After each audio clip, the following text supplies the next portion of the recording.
If you see our next guest in scrubs, don't be fooled.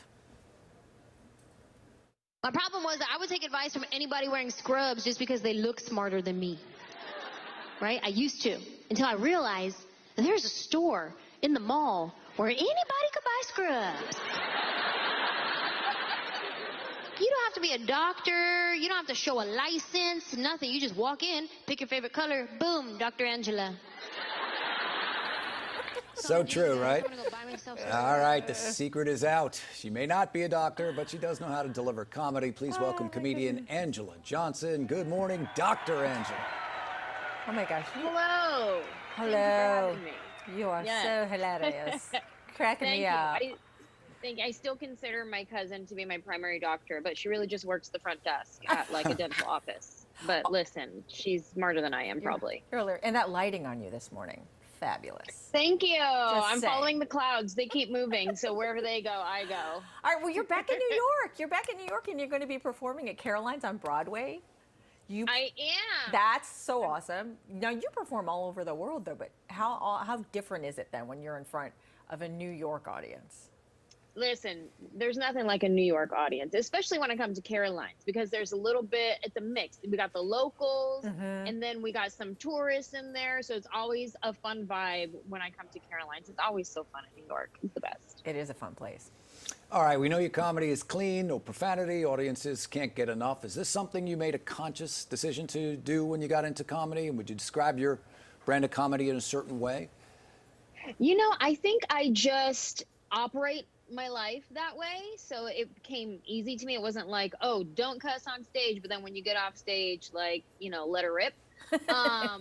So I don't know, my show has just always been that way, and I think I've evolved over the years, but my show, now it's more of a conscious effort. Like, you know what, I know my brand. I know people love to come and they bring their grandma with them, or they bring, you know, their niece and nephew. And so I want everybody to be able to come. And so I do now make more of an effort to say, like, okay, I know it's got to stay clean. Even if off stage, I'm like, you know, giving a little rip over here. Your comedy is so relatable. Your husband comes up a lot in your stand-up. So let's take a listen to some of the jokes you had at his expense. Now that we're homeowners, all of a sudden my husband thinks he can build stuff. Right? Because I'm like, babe, we need a new kitchen table. Ours doesn't fit anymore. It's going to be like $500. He's like, what? I could build that? Oh, you could build that? With what tools? Do you know where the tools are? Could you name a tool? How'd that table turn out? Yeah, right. Listen, stay in your lane, everyone. Just, if you're not handy, let me tell you, my husband is fashionable. He'll pick out my outfits for me. Like, just stay in that lane, babe. Don't try to build us nothing. We can hire someone. We got it. Don't worry about it. So what does he think about being part of your act? Does he ever come up with any material? Does he enjoy being poked fun at? Oh, he loves it. He's a really good sport. And there's some times where I'll be like, hey, babe, I'm going to say this joke. And he'll be like, yeah, go for it. Like, he doesn't care. He loves it. He gets it. It's all fun. And he provides me with loads of material, this guy. Well, and now we're on the TikTok as well. We're trying to do all the TikTok things, doing some dances. We're out here trying to stay relevant. You know what I mean? All right. Well, it's working because we just showed a picture of your husband. He is styling. He is styling, just by the way. Thank you. So in March, you're releasing your book, Who Do I Think I Am? I am. So Who Do I Think I Am is layered. It's like, who do I think I am? Self-identity. Like, I grew up Mexican with the last name Johnson.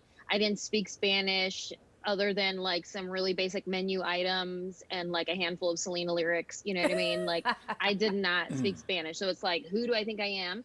And then who do I think I am to have the audacity to dream such big dreams and to go for those dreams, to move to Hollywood, to try to be an actress and become a stand-up comedian? Like, who do I think I am? I'm just this little Mexican girl from San Jose, California, you know? So it's a lot of stories of my life growing up, getting to Hollywood, some, you know, crazy dating stories and all kinds of fun stuff in this book. And it's Who Do I Think I Am? Stories of Chola Wishes and Caviar Dreams. Oh my gosh, you're so funny. I cannot wait for that book to come up because I will pick it up. It's my birthday in March. I'm going to buy it for myself, Anjelah.